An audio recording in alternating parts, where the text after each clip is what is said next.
Hi, brother Lucas. It's great to have you here. You are someone in the Austin community that, and really nationwide, great content. You're a business owner. You're an inspiration to a lot of people, and a lot of people see their 20s as a time to like figure things out, and you just kind of dove in, and you are finding success and finding ways to build and grow and inspire people. So great to have you here. Welcome. Thanks for having me. I was just saying, it's fun to be on the other side, like not having to. You understand this, but when you're asking people questions, like you need to be attentive and listen to them, but you also need to keep in your mind, like, okay, what's the next thing I'm going to ask? How do I plan this out? So it's fun to be on the other side. Yeah. And thanks for having me. Absolutely. Yeah. So I want to start off. The first time I was introduced to your content was when I first started working at Collective. This was like a little over a year ago. One of my friends sent me a TikTok that you made. This was before you moved to Austin. And you're just like, I'm going to visit Austin. I was asking people gym recommendations, and people started saying Collective. And you didn't know what it was because it's not like a commercial gym that's all over the place. You're like, the price is high. Like, it's not something I'm used to. I'm in. But I'm going to sign up. That's what someone said. Someone said, this is apparently the most exclusive gym in Texas. I said, I'm in. Yeah. Where do I hear more? Exactly. And I want to start with that because there's a lot of importance of getting yourself in the right situation, the right rooms, the right city. How do you see that? Why is that so important to you at a young age to find the right places to be and really dive into it? I think, obviously, like, you hear this expression all the time. It's not what you know, it's who you know. But who you know determines what you know, right? Not only is the right connection or the right relationship going to open a door you didn't even know existed, but they're also going to give you advice. They're going to help you down the right track. And I feel like the problem that I'm dealing with most as a young entrepreneur, young creator, young and new to everything, isn't necessarily that I don't know the solution to the problem. It's like I don't even know what the problem is yet. Until one day I'm listening to a podcast or I meet someone. 2 days ago I was on a call with someone. It was actually like a private equity guy. He called me an idiot. But then at the very end of it, he was like, he's like, why aren't you doing this fulfillment by China thing? I was like, what's that? And then all of a sudden, this is a new door I didn't even know existed, and it could be game changer for our business. So, you learn things from people who are obviously ahead of you, or sometimes they're behind you or at the same level as you, but they're in different niches. So I'm just always like, pretty much all I do all day long is just talk to people, whether it's like telling my employees what to do, being on the phone with them, being in meetings, leading the meetings, or getting time with other people. Like there's a lot of people that I pay just to talk to. One of the guys is founder of Comfort. I don't know if you've seen that brand. I don't think so. Comfort Clothing. They're like yes. One of the fastest growing clothing brands in the country. Like he was awesome, and he gave me some of his time for free, and we've established that relationship right now. But I respect him and I respect his time, so I want to make sure that's valued. So I'll probably just start paying this dude like $1,000 for 15 minutes just to talk. Some people hear that and they go, that's fucking crazy. But like, not really, because if I learn something that's game changer for the business or just a great piece of life advice, that's priceless. So I'm always trying to meet like awesome, great people, whether it is over Instagram DM, over email, over a Zoom call, over the phone, or like at a gym like this. So, and this has been super valuable. So good. How did you first get that mindset? Because most people, they'll look at $1,000 phone call as I would never do that, or even buying like a mini course for like $50. Like, why would I invest into that? But you seem just all in on investing yourself. When did that click for you? Well, most courses I think are dumb. I think it's just way too saturated. Not to say that courses are dumb, just most of them, because it's so saturated these days. But yeah, just in terms of like investing in your network and people I don't know. It just seems like a no-brainer to me, honestly. I feel like when I was a little kid, I grew up in a very wealthy town. And my parents were like, we were like upper middle class family. So like I had like a nice car first time, not rich, but I had like a comfortable living growing up. But I had a lot of friends who were like rich, like yachts, jets, plural, right? Multiple islands, plural. And one of my best friends, his dad's probably like a billionaire, and everyone like shit talked him for it. Oh, he's rich. They would always say that, like, I don't want to say his name, but they're like, oh yeah, he's rich. And they would talk shit, and they would abuse his kindness. He would always like bring everyone to lunch and buy everyone lunch just because he wanted to be liked and stuff. And people would just abuse his kindness and then talk shit about him, how he was like the rich kid of the town because he was probably at the top there. And that always seemed so dumb to me, because I was like, if there's one person I want to be like, it's fucking that guy, right? Yeah. His dad is like Superman to me. So I was just always like, when other kids he would throw parties at his house all the time. And when all the kids were playing beer pong outside or like riding quads and ATVs on his massive property, I was always like just trying to get like 10 minutes with his dad. Like, yo, you know, what's going on in the business these days? Just always trying to get a little bit of time out of him, because that was just so fucking awesome to me. So, you know, and that's why I started my own I'm kind of rambling here, but that's why I started my own podcast too. Not necessarily because I want to get podcasts and YouTube videos to, you know, tens of thousands of views or hundreds of thousands of views, but more so just so I can get to meet some really cool people. Because if you call someone, you say, hey, you want to talk on the phone for an hour? They're going to tell you to kick rocks. Exactly. But if you say, do you want to come on the podcast? They'll be like, yeah, why not? They get some content too. Yeah, it's a win-win. Exactly. Yeah. So growing up, you had a mindset of, I want to learn, I want to grow. Were you ever wanting to get into like a career? Or was it always like, I want to be a business owner? No career, dude. I don't know, man. I got in trouble in school, and like, one of my teachers growing up said Lukas is either going to be in prison or he's going to be a billionaire. I feel like I've heard a lot of other young people say that too. I think a lot of like troublemakers growing up early who just really like can't fit into holes, you know, they're like a square peg and a round hole. They just don't fit in.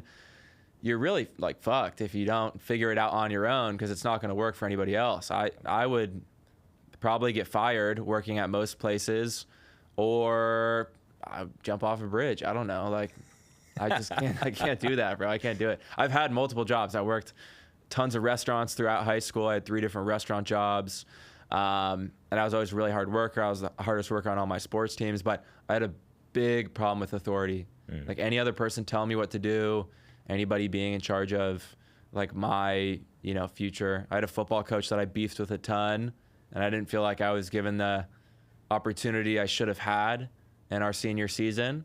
And I think that was actually probably the most monumental experience, because I remember I finished the senior season and I was like, you know what, fuck this, bro. Like, you know, I can't believe like I worked so hard and I didn't even get the chance to prove myself just because this guy didn't fucking like me. And that happens in the workplace too. You work your ass off, you're the first one in the door, the last one to leave late at night, and your boss gives Andy the promotion down the hall because he's the boss's pet. You know what I mean? So at least if you're running your own business or you're doing your own thing, like, sure, it's very risky and you can fail, but at least it's kind of on your own terms. Yeah. It's your fault if it doesn't work. Yeah. So in those situations, working for someone else, what's maybe a benefit from that you learned, and then also a negative? Like, what was one thing that you're like, hey, I gained some skills, and then also like, this is why it's not for me? It's a good question. I mean, it depends. It depends what kind of job. Like if you're working, you know, so I think a lot of people, I had a lot of friends right out of college that went with, you know, let's say they had like 6 job offers. You know, one of them was paying $67,000 a year, 71, 74, 75, and then 84. Almost every single one of my friends picked, of course, the highest paying job. Sure. Because that's what grandma and your auntie at your grad party is saying, like, you know, pick that one, right? That's the most amount of money. I think that's flawed. I think that's flawed reasoning, because you might not have a lot of opportunity to move up at that company. Maybe you do, that's great. But a lot of times, like the job that, you know, might offer a little bit less is actually the better opportunity for you as a person. There might be a great boss there who you can learn a lot from. It might be a company that you can move up in quickly. It might be a startup, so maybe they vest you and give you equity. And yeah, I have a lot of friends from college and stuff that hit me up and they're like, yo, what do I do? How do I get on the right track? And they ask me questions because it looks like I know what I'm doing, even though I don't. And I always tell them, like, bro, stop worrying about money right now. Like, the money will come if you just get really good at something. Yeah. So instead, just, you know, focus on whatever you enjoy and just get obsessed with that. And so if that's a job in the early years of your life, that's great. If you want to get into finance, like, you're probably not going to be able to start your own, you know, private equity firm right away. Like, you're going to have to work your way up.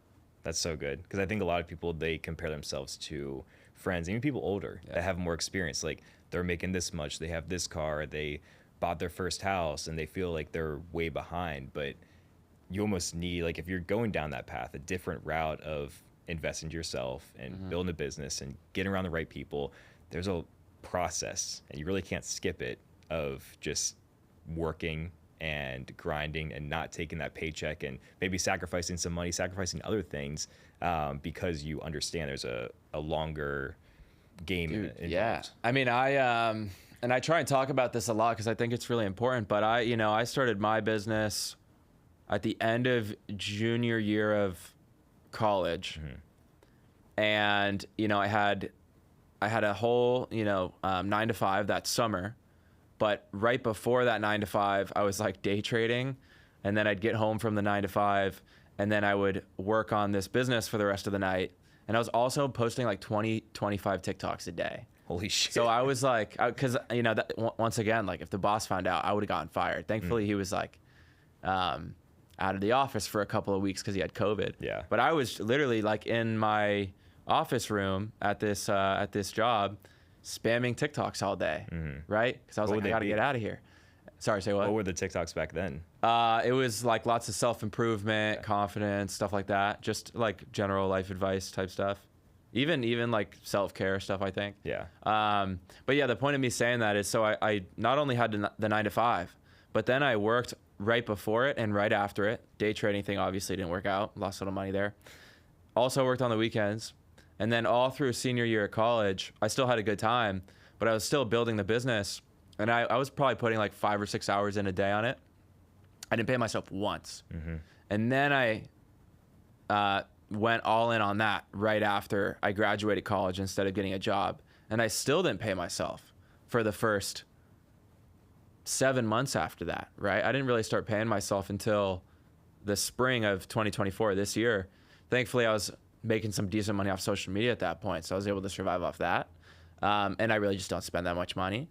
But yeah, I think a lot of people really like underestimate, how much work it takes. And that's why it's so important that you need to really enjoy what you're working on. Yeah. If you're a musician, you don't do it because you want to be rich one day. You do it because you love music. What were those days like? Like, did you question yourself of, will this pay off? Were people saying you were crazy? Like, how to go day to day? Definitely the second part. I never questioned anything, dude, because it's just like, I don't know, dude. A lot of my friends might be like, yeah, dude, must be tough, like working and not going out and all that stuff. Not really, dude. I love it. Yeah. Like I fucking love this stuff.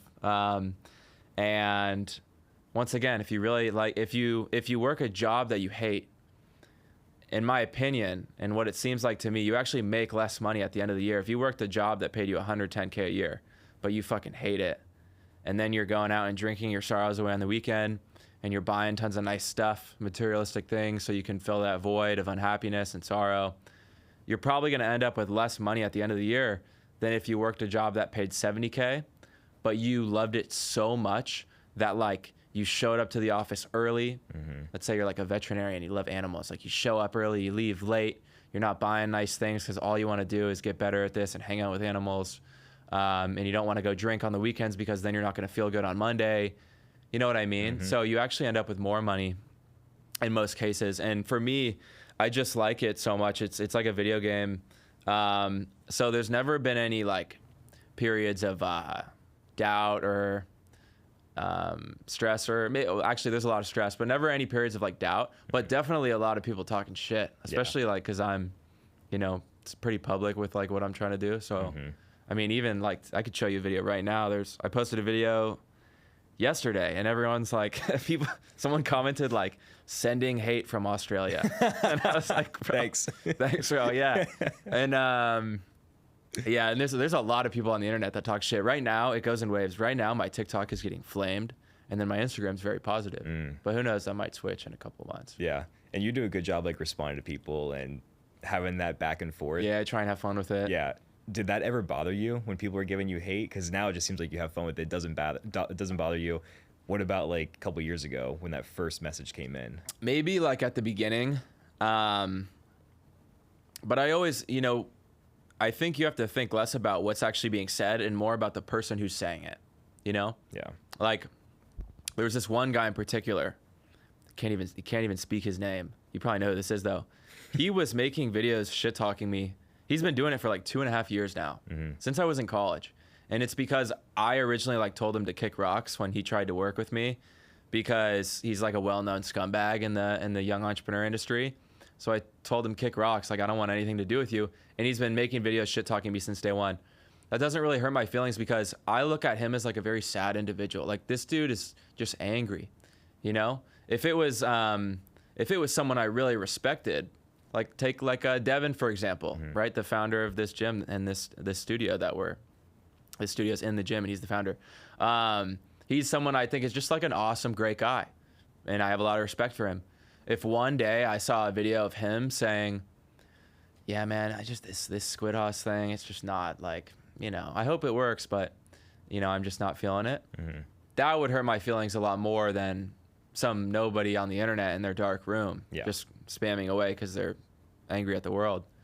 But even that, like, I've had, you know, I've had some people say like, you have no idea what you're doing, and I kind of just smile and stuff. So I think the best part about social media for me personally has been when you open up the door to so much criticism and hate, you just build like really thick skin. Yeah. Like I said this the other day on a video, if you're just picking up like logs and wood and rocks all day long, like, yeah, you're gonna get cut at the beginning, but after a while your hands are just gonna be full of calluses and you won't feel a thing. And that's kind of how it works, in my opinion. And you shouldn't get on social media if you're afraid of like what people think about you. I agree. There's like a lot of confidence is needed, and you build it over repetition. And I remember one time you posted on your story, someone like slamming you for something. You just said like, cool, here's a discount code for my Hater 15 discount code. It's still active to this day. And I just think it's hilarious, because if you weren't so sure of what you were doing or of yourself or of your merch, you just be like, oh, maybe I'll actually listen to this guy. But instead of just like, you know, fuck him. Yeah. So that's, once again, the importance. I think that's the importance of having like a mission or something. Like for me, it's obviously just, you know, to some people it's just clothing, right? And at the end of the day, like all clothes really do the same thing. But like my whole mission with this company is to essentially just create one big giant community of go-getters, right? Because I think clothing says a lot about you, right?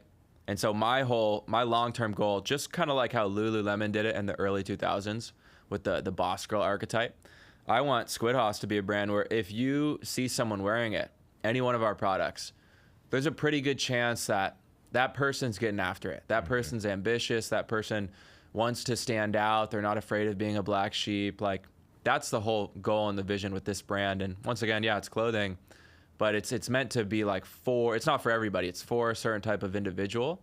And the hope and the goal is that that's why people buy it, because like not only is the quality great and they love how it feels, they love how it fits and it looks cool, but that they're buying into a community essentially. Yeah, that's great. Yeah. And one thing you do well with social media is just putting yourself out there, building that community. You said you posted 20 to 25 times a day on TikTok years ago. How is that so important, or why is it so important to you to put content out there, build an audience, and hopefully if you find people that's like, I love Lukas, now they become a customer? Because I think, I mean, there's lots of downside too, but for example, I have this one kid that kind of works with me, works for me, and I call him LinkedIn Final Boss because he is so good at getting a hold of anybody, like any person I want. Founder of Spartan, yeah, no problem, phone call away. Now he's a friend of mine, right? Alex Hormozy, probably easy for him. Like, he is so good at cold outreach, and that's all he does all day long. That's his skill, is cold outreach to anyone he wants.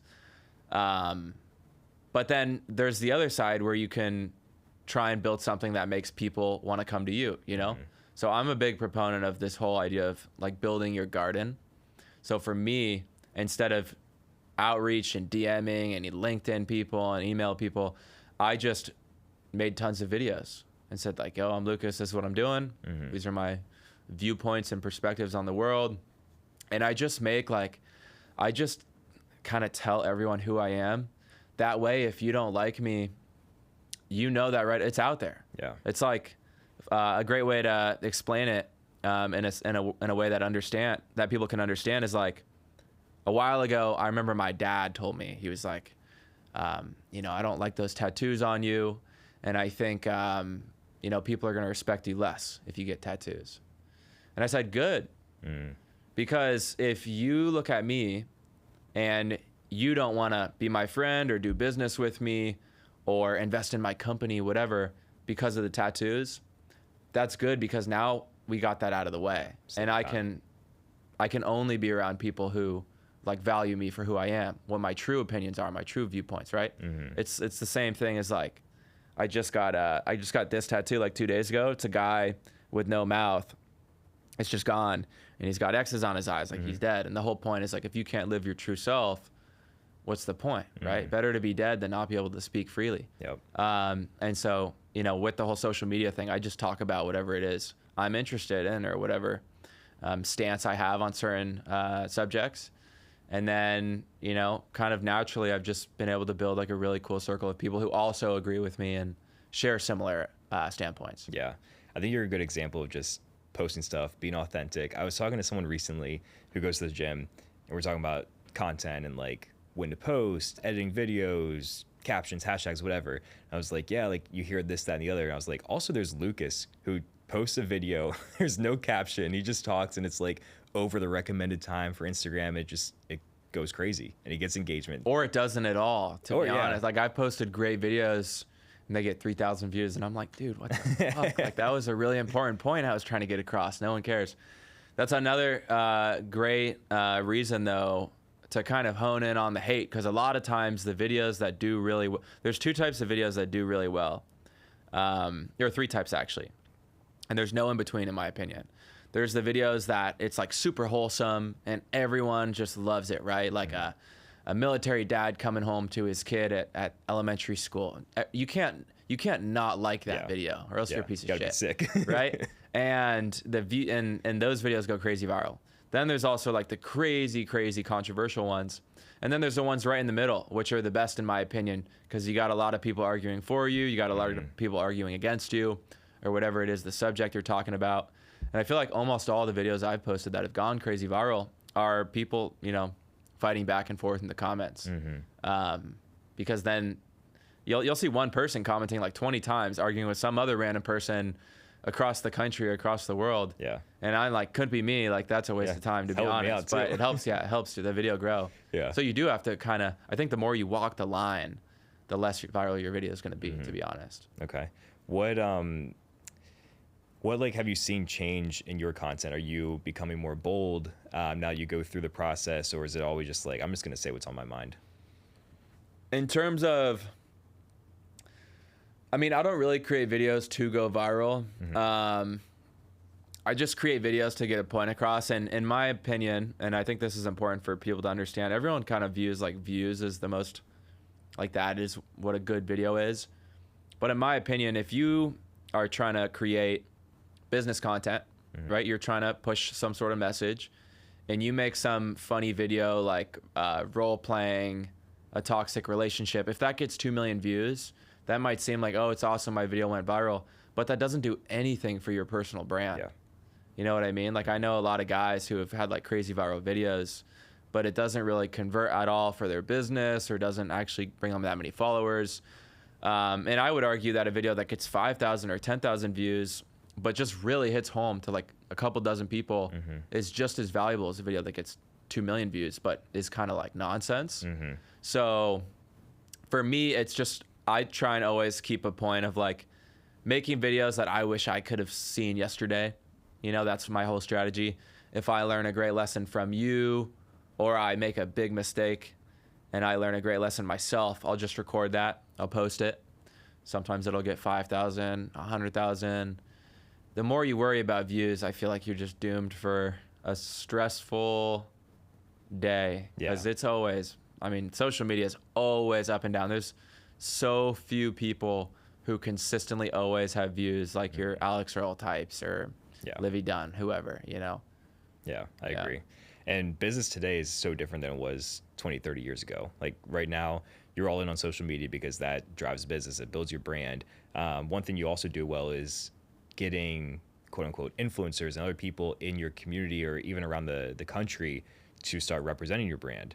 You've done this with the Raw Dog guys, other people in Austin, I'm sure other people nationwide.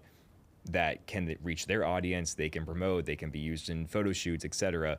Why is that important to you, and why'd you dive into it? So it's important because of reach, number one, but you also want people who kind of share the brand values. And our type of character that we look for in terms of like an affiliate or an influencer to partner with has actually changed quite a bit over time. Like the Raw Dog guys are fucking awesome, still good friends with all of them. But their niche is quite a bit different than like where my company is trying to go. You know, they also have their own brands that they promote. Yeah. But we're trying to go more towards like, if anything, like I said earlier, like a Lululemon price point, really nice quality. We're trying to sell to the type of individual who has money and wants to spend on quality, as opposed to like, you know, young LA Gymshark. They're a little on the cheaper side, but they do very well. But that's catered towards the gym bro. The gym bro usually doesn't have tons of money to spend on like really nice clothing. So we're trying to go more for like a very ambitious type, the creative and entrepreneur who's also very passionate about fitness.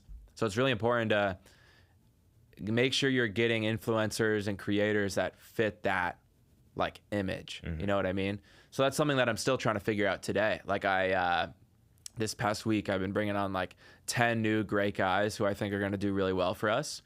And they all have like that look that fits with the brand, you know? Do you do that yourself, or do you have a team look for people? I used to have a team do it. I used to have like a guy that was in charge of all of it. But what I've noticed, advice I got from Hudson, he's the CEO of a company that's going to bring in $100 million this year. And he told me that he has every single meeting himself with the people he brings on. And I was like, damn, that's very time consuming, bro. But he says that's important, right? Because not only because you're vetting the person yourself, seeing if they're actually going to be someone that's, you know, aligned with the brand, but also it means a lot to them. And you know, if I have time to do that, I will. So right now what I have is I have a guy who essentially goes out and makes me like a big list of a ton of creators that he thinks might be interested, but also fit the brand image.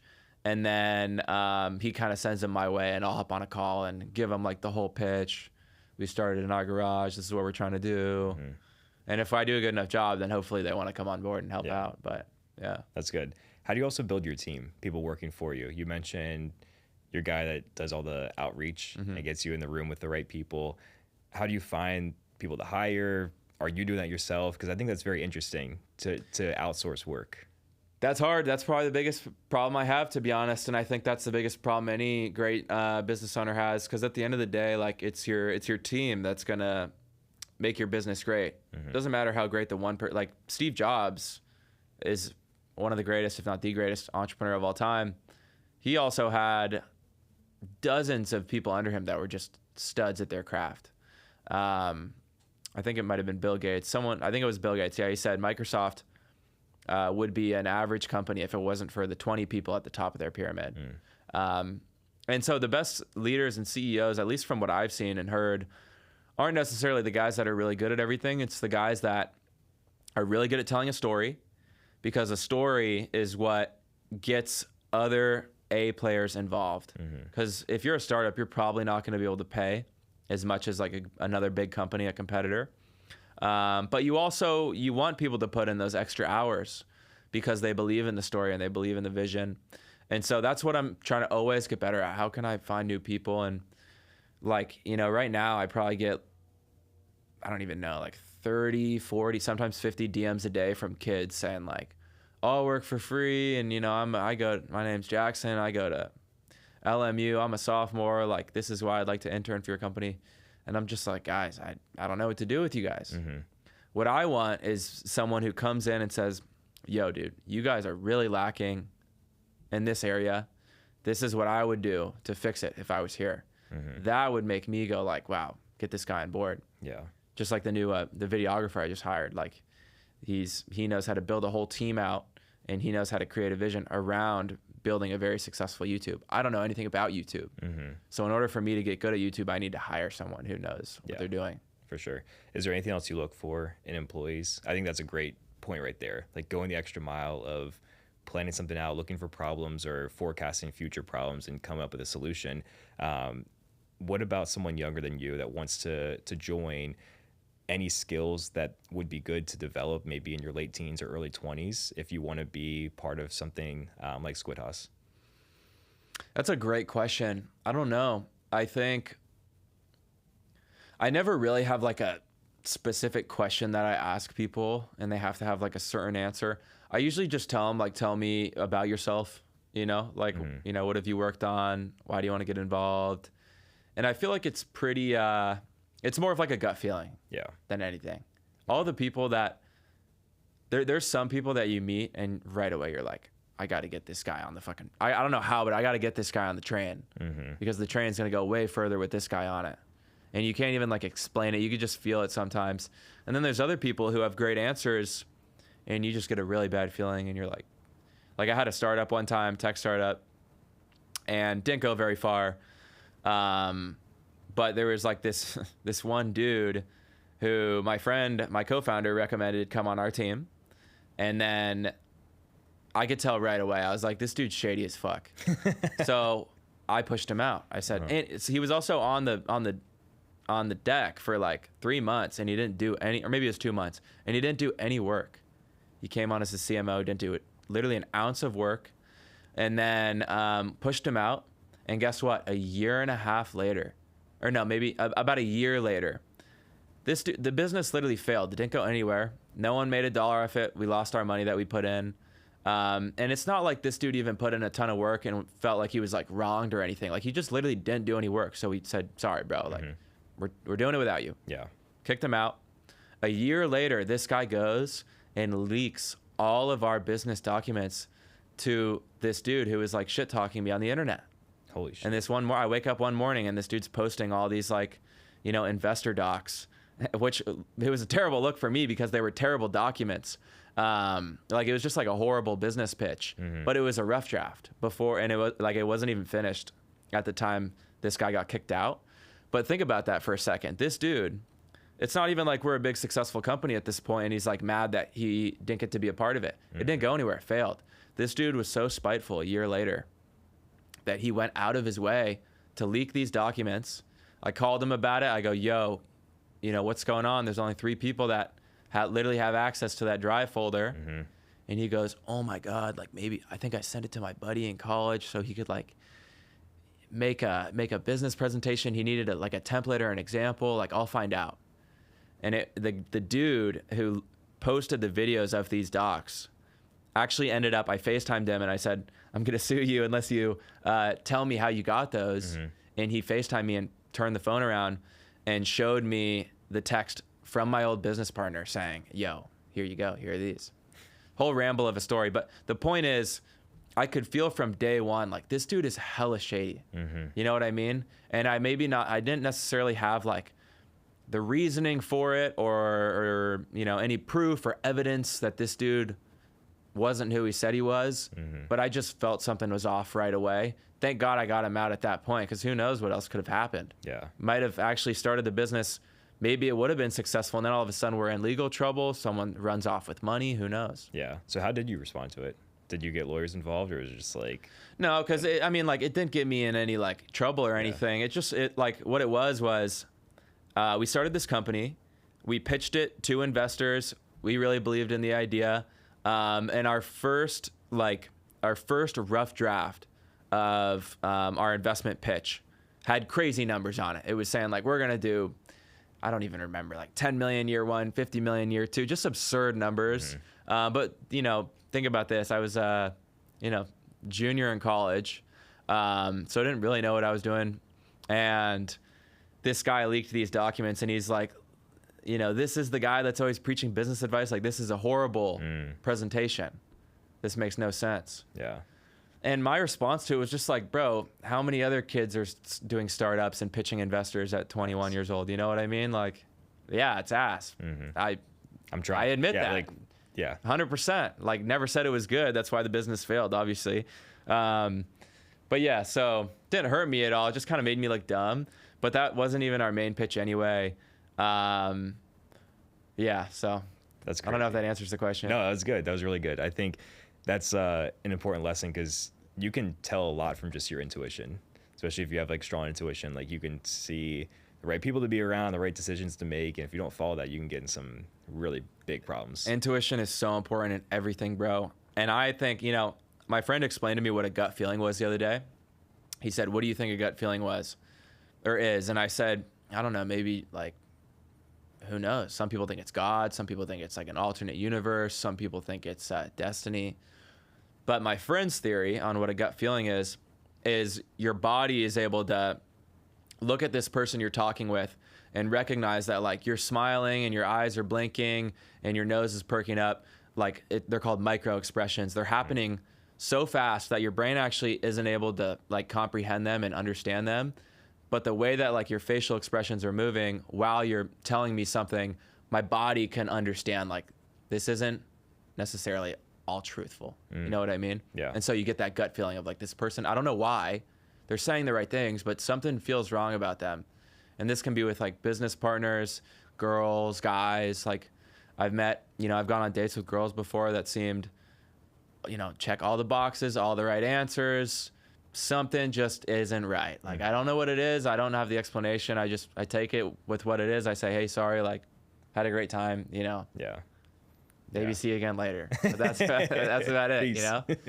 So I think it's really, and that's what I've heard from so many successful people is like, just always listen to your gut. Yeah. Your gut is more right than wrong most of the time. Agreed. Yeah. One thing I want to touch on today, you posted about it recently. You already mentioned before you got into contact with the founder of Spartan. So Joe DeSena, right? Yeah. Okay. So Stud. I've done several Spartan races. I've read his book. He's a legend. And I saw you with him. I was like, that's sick. So first off, how do you get in the room with him? Because I think a lot of people, they see people linking up with cool people, or even if someone follows me, like, oh, you got Lukas, you know, like it's people enjoy seeing people be around cool people. So how do you do that yourself? I think that's a good question.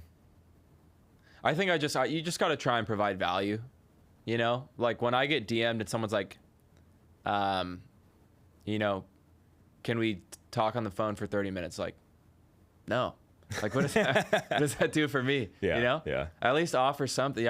Offer something, right? At least if someone says like, can I interview you for my school paper? Like that makes me feel good. Cause then I'm giving back to a lot of people, right? Hopefully. But for Joe's case, the kid that works for me, LinkedIn Final Boss, he tells me, yo, founder of Spartan, like loves your videos. He shows them to his kids watch you. And he wants to help you. Like he wants to hop on a call and like help out Squidhaus. And I was like, fuck yeah, let's hop on the phone.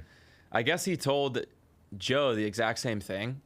So it's like calling 2 Chinese restaurants and putting them on the phone together. Because I get on the phone with Joe, shows up like 15 minutes late, and he's like, yo, what's good? I'm like, hey man, Lukas, nice to meet you.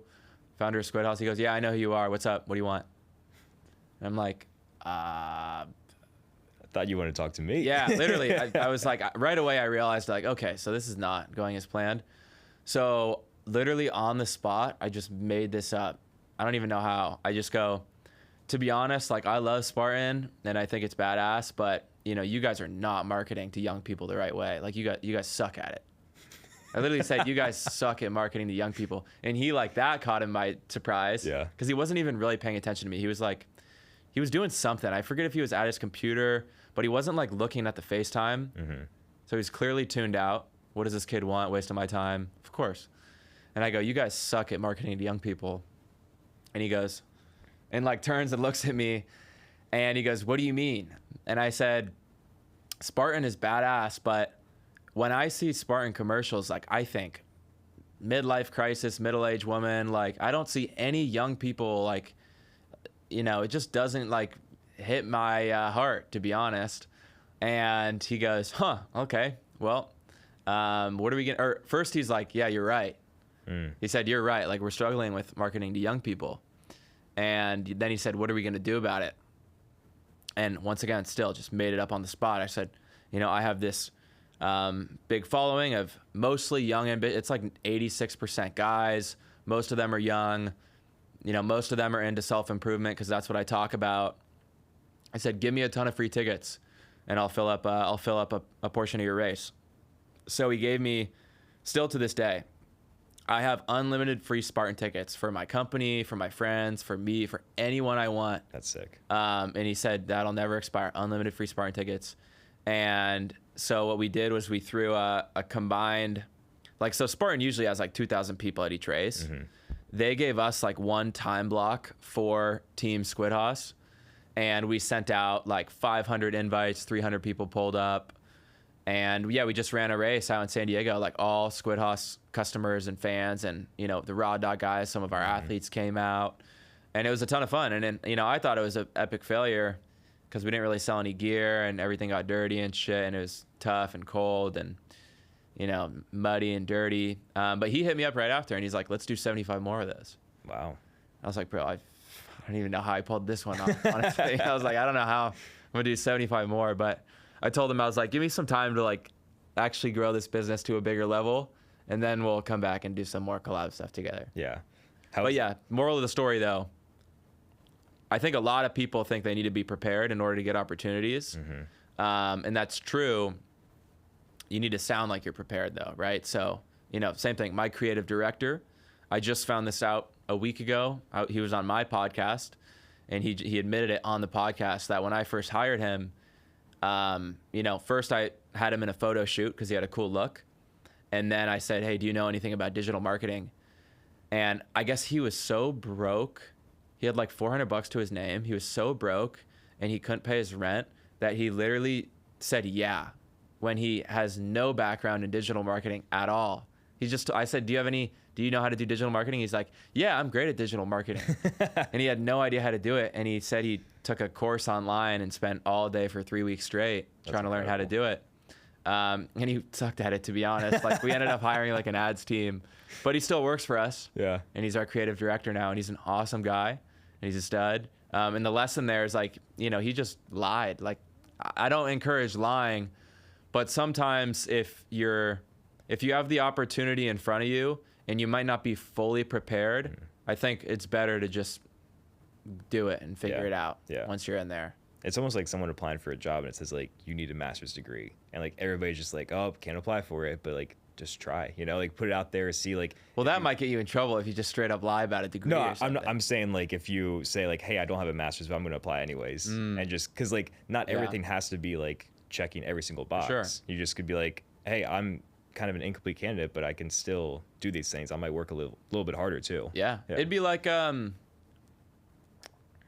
if some, you know, let's say like Equinox hit us up, and actually that might be a deal we're doing soon. But if Equinox did say like, can you get us 10,000 units? I'd probably just have to say yeah, and then figure it out. Yeah. Even if I don't have 10,000 available, move some shit around. I don't know, because that's like, you can't say no to opportunities like that. And if you always wait until you're ready for something, probably going to move very slow, because it's impossible to be like perfectly ready, perfectly prepared for most things. 100%. Yeah. Let's touch on your YouTube journey upcoming. So you're breaking into a new area of YouTube. You're going to be doing more educational stuff. So let's hear what's on the horizon. So I'm really excited for this. Up until now, it's been short form. And I talk about like my business journey on my short form platforms, TikTok and Instagram. But it's more so just like recaps. Yesterday, this happened. Last week, this happened. Last month, this was our sales. This is why we were down. This is why we were up. It's just yapping, right?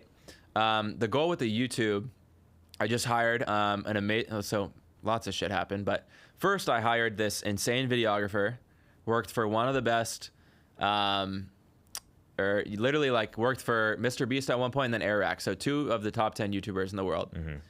Dropped everything, flew out here to live with me in Austin. And so then I figured, okay, if I'm paying this dude, this amazing videographer, literally quite a bit more than I pay myself, I gotta have cool stuff to show, right? Yeah. So I, left the old house I used to live at. I got a really nice apartment here because I figured if I'm paying someone a ton of money, I gotta live the lifestyle, right? So I moved into this really nice new apartment. Spent a ton of money on furniture, had to check my pulse after to make sure I was okay. And guess what? 2 days after moving into this new apartment, literally also hired someone new for the business to take on one of my old roles That way I had more time to focus on the YouTube because it's really important for the business as a whole. 2 days after we moved in, he got offered 3x what I'm paying him by another huge YouTuber to drop everything, break his contract, and move out to LA. Shit. And he fucking did it.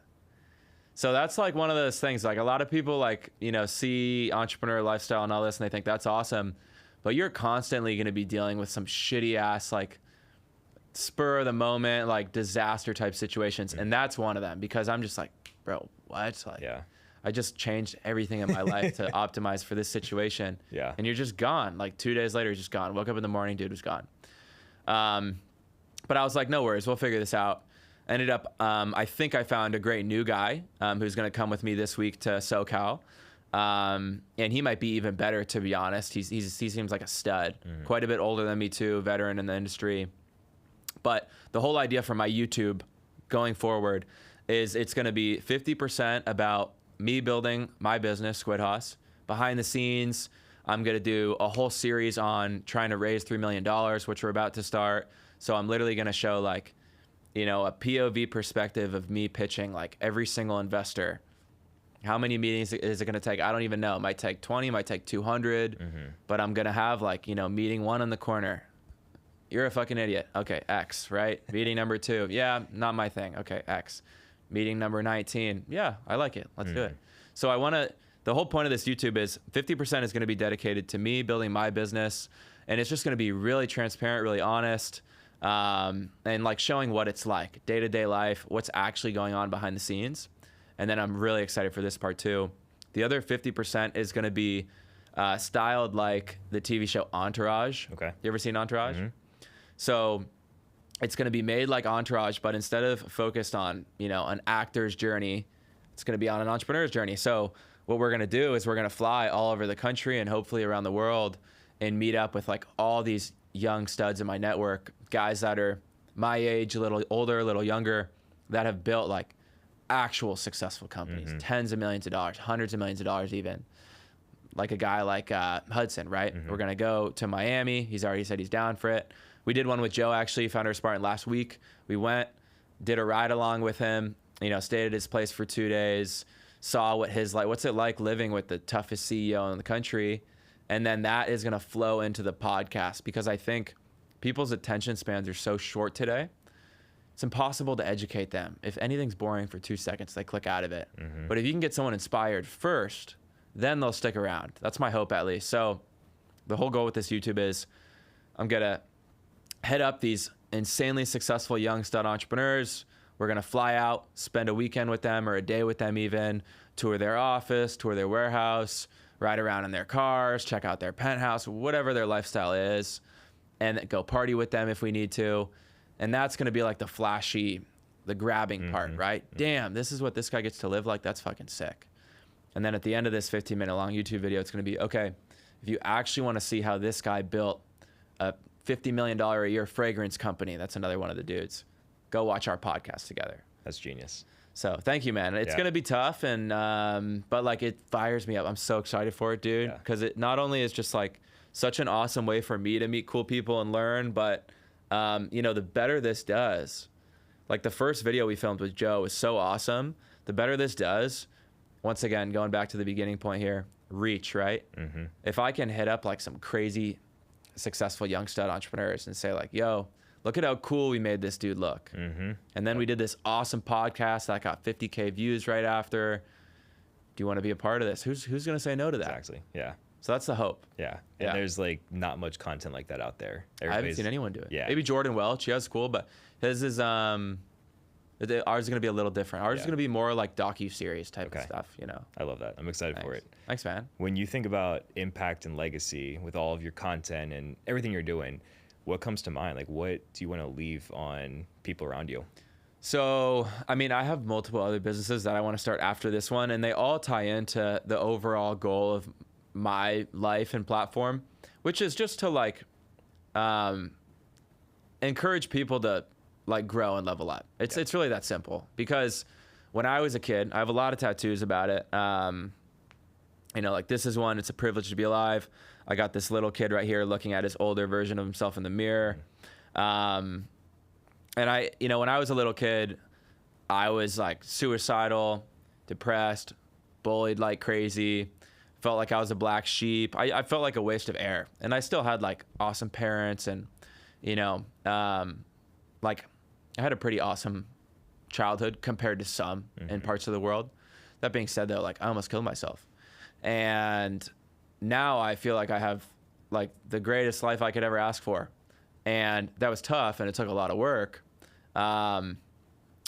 But the way that started was because I literally went in the mirror and I looked and I tried to picture like this future version of myself and just convince myself like how awesome would life be if I just like tried it out to the max. You know what I mean? And I'm not like a David Goggins type, go run a 100-mile race or whatever, maybe one day. But more so just like always try to make yourself uncomfortable, try new things. Instead of saying why, say why not. That's a cool Daniel Dallin video I saw the other day. He's also a stud. Go check him out if you're listening or watching. But yeah, dude, all my businesses and my platform and like all my goals moving forward are mainly just to like help facilitate, hopefully, somebody else's journey. Because I can't think of anything cooler than like 30 years from now, a ton of people saying, yeah, like I started my first business because I used to watch Lukas Pakter's content. Or, you know, I didn't kill myself because I watched Lukas Pakter's content, right? Powerful. Can't give myself that much credit right now. Haven't done too much yet, but that's my hope. That's my goal. Yeah. Yeah. Is that idea of your future self still what inspires you today? For sure. Yeah. I love Matthew McConaughey's saying when he won the Oscar of how he talks about his future self as his hero. Yep. And I think a lot of people probably think that's like cocky or arrogant, or there's probably a lot of words for that. But I think that's awesome. I think that's like why wouldn't you want to? What a better way to wake up. To wake up every morning thinking like I can't wait to become the person that has everything I'm searching for right now. You know what I mean? Yeah. And I think I talk about this a lot on my own content. This idea of the future is so flawed because I think people like to think that they know what's going to happen in the future. And they think it's like already predicted. They think it's set in stone, but it doesn't exist and it won't ever exist. And whatever you want to happen, happens. So like if you just tell yourself, I'm going to become this person and you write it out on a piece of paper and you look in the mirror and you picture this version of yourself, you can become that person. It's going to take a lot of work to get there for sure. But in my mind, it's just like playing a video game. You know what I mean? Like why not, you know, play the video game and go as hard as you can and try and max out your character. Yeah. Always looking for that next win too. Yeah. Like when Tom Brady won his 5th Super Bowl, they asked him, what's your favorite one? He said the next one. You know, it's always just looking for that next victory. 100%. And like whether, you know, after I build this company and who knows, maybe I sell this company or maybe I hand it off to somebody else, bring in a young, ambitious CEO or who knows, I'm going to start another one. And then if I sell that one, I'm going to start another one. And like the idea of retiring does not sound fun to me, to be honest. Yeah. Like that sounds like ass. I just go sit. What am I going to do? Play like chess all day or like read a newspaper. Like that sounds boring. You know, I want to be working until I die. Yeah. But I enjoy it though. So that's once again the importance of finding your passion. I love that. Yeah. This has been great. When you think about success, what comes to mind? How do you define the word? Same thing we just talked about. I think success is not about. I think success isn't actually like something that can be measured. I don't think it works that way. I think success is like a feeling. You know what I mean? And I think, and sometimes I even think that like thinking about it itself is wrong. Like thinking about, am I happy? You know what I mean? Because in some senses, like, sure, like I might be successful compared to some people my age. I'm also a loser compared to some other guys. I know a guy that's my age and he's worth like $300 million. And I'm like, holy shit, I'm a fucking bum compared to this guy. Yeah. And there's also people way below you too. So I think success is all relative. It cannot be something that's, you know, judged amongst everybody. It's just something that is important to you. But for me, you know, like my ultimate goal for success, what I would consider a very successful life, is, start multiple companies, make a lot of money. There's really no like specific number I need to hit. There's numbers I want to hit. Have like a awesome, really big, beautiful family. Like I want to have at least 6 kids. Oh, wow. Which to a lot of people is a lot. But I can't think of like anything cooler than that. And I'm just like very curious. Like I want to see what everything's like. I want to see what it's like to, like one of my friends in college, his dad brought us on his like private jet a couple times, and I couldn't even like enjoy it because I was like, I gotta have this. You know what I mean? I want to know what everything is like. Like I want to see every country. I want to have a jet. I want to have a yacht. I want to have a huge family. I want to have a huge house. Like and obviously not everything is attainable, but I want to try my best to get there. And I think as long as I am trying my best, that's success. Absolutely. Yeah. Love that. What is something you believe in that most people would disagree with? Ooh, yeah, we talked about this at the beginning. I don't know. I think this is pretty controversial, and I think it's, to be honest, the types of people who disagree with this, in my opinion, are just losers, honestly. But I think anyone, especially in this country, can be successful. Yeah. The only thing limiting you is just your fucking attitude. And the reason I say that, and before someone goes, well, you're fucking white and you're privileged or whatever, like, yeah, I'm 100% privileged, right? Everybody in this country is privileged. Everybody in this day and age is privileged, right? Yep. It's never been a better time, never been a better place to be born.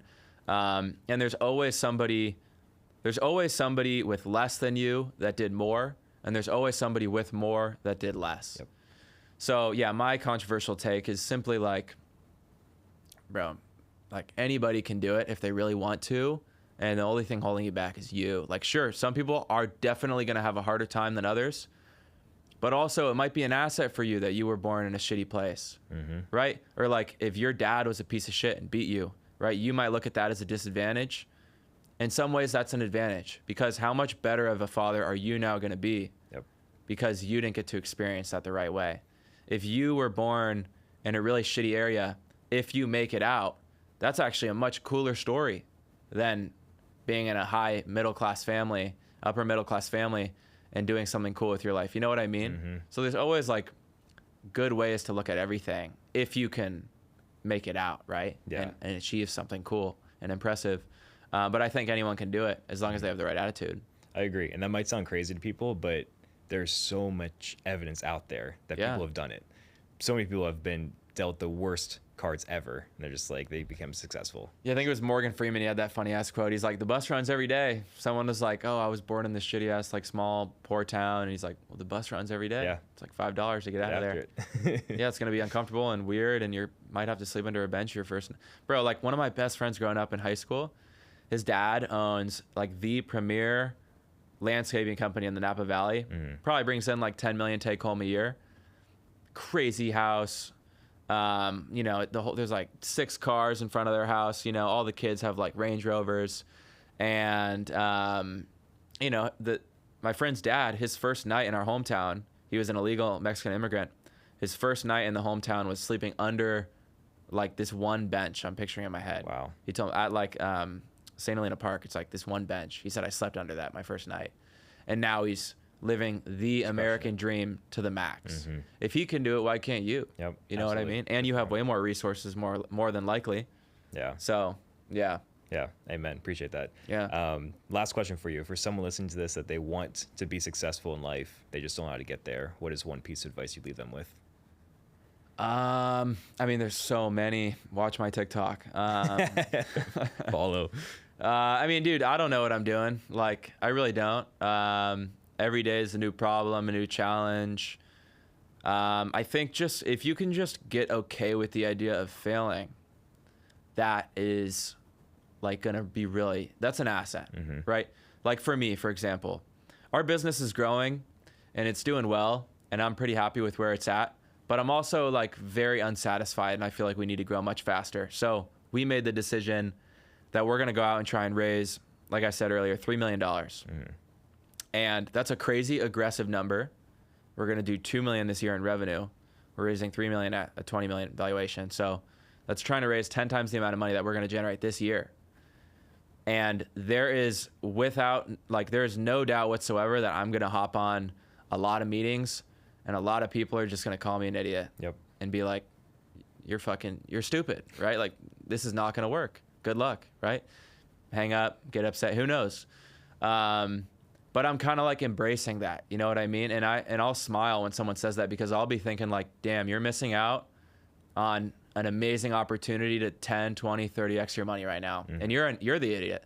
That's what I'm going to be thinking. Like, I won't say that to them, but I'm going to be like, you're the fucking idiot. There's a confidence again. And so that's why we're trying to go so aggressive, is because we really do believe so much in what we're doing. Yeah. So yeah, if you can get really good at being okay with failing, I think every other skill is going to develop itself over time. Love that. Yeah. Great way to end. Lucas, it's been a pleasure. Thanks for having me on, bro. Of course. Appreciate all you're doing. Hell yeah. Keep inspiring, keep plugging along. Thanks for being here.